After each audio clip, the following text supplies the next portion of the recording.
La région, pour œuvrer sur l'éducation, elle doit considérer déjà une première chose, elle doit constater.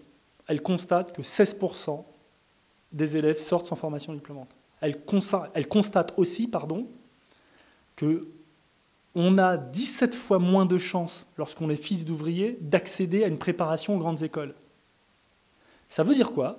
Ça ne veut pas dire qu'on doit pratiquer le diktat aux grandes écoles, ça veut dire qu'en fait, l'information sur toutes les possibilités d'études circule mal, on va dire, et pour faire court, dans les zones urbaines sensibles, qui se trouvent surtout en deuxième, en troisième couronne, ou dans les zones comme ça, très éloignées de la périphérie. Donc en matière d'éducation, on propose deux choses. Première chose, au niveau des lycéens, même si je souhaiterais, je ne vous le cache pas, agir au niveau des collèges, qui n'est pas de la compétence de la région, on voudrait pouvoir accompagner le formidable travail qui est fait par les conseillers d'orientation, mais qui ne suffit pas. On voudrait accompagner ce travail en proposant le passeport découverte. Passeport découverte, c'est on organise de manière régulière une rencontre entre les lycéens et des jeunes retraités qui sont issus du marché de l'emploi qui se trouve à côté de ces lycées, ou alors des gens qui travaillent encore dans ces entreprises, pour permettre, lors de ces rencontres systématiques, aux lycéens de comprendre très concrètement quels sont les métiers, quelles sont les formations et les orientations qui mènent vers ces métiers, de mieux faire circuler l'information. C'est possible, c'est très facile à mettre en œuvre, ça s'appelle le passeport découverte. Alors, ensuite, vous avez le problème de la formation et de l'apprentissage. Vous avez des gens qui sortent du lycée, qui sortent du circuit scolaire en étant en échec scolaire.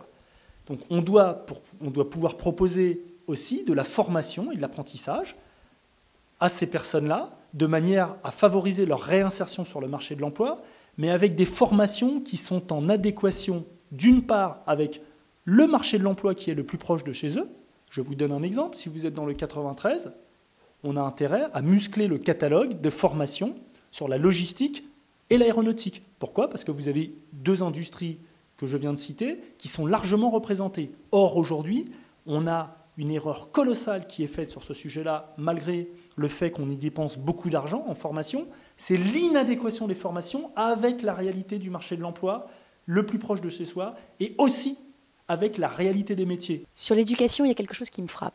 C'est un formidable gaspillage, c'est les lycées qui sont fermés 165 jours par an.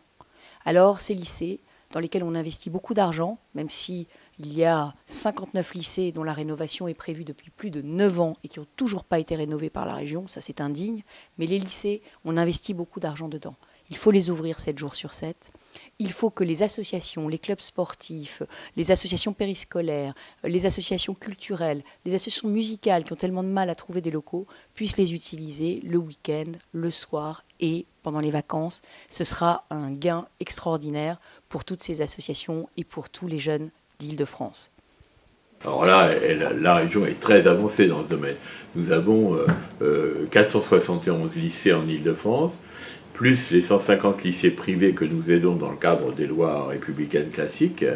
Là, nous en avons 259 qui ont été rénovés ou reconstruits.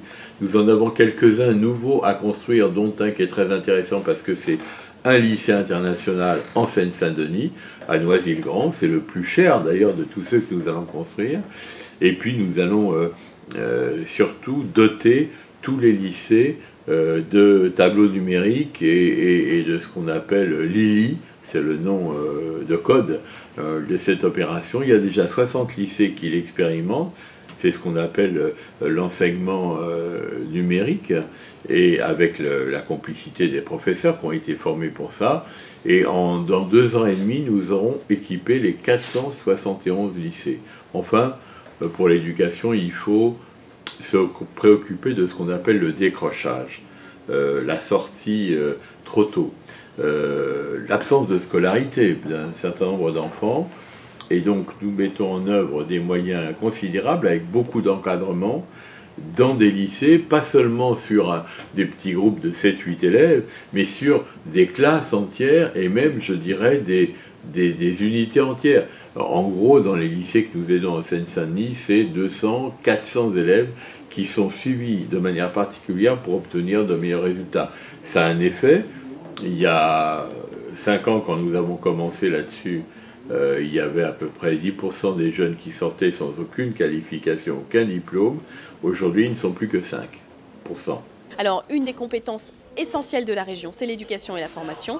C'est plus de 50% de son budget parce que la région a en charge les lycées. Donc pour nous, il faut vraiment concevoir l'éducation et la formation, y compris la formation professionnelle, de manière globale, aller vers une meilleure qualité et aussi vers une évolution des moyens de formation et des manières dont ils sont rendus pour qu'on engage cette conversion écologique de l'économie, qu'on forme des personnes à des nouveaux métiers, des métiers durables, non délocalisables, et que les lycées soient des lieux de vie, soient des lieux qui puissent être utilisés par d'autres que par les lycéens. Pourquoi ?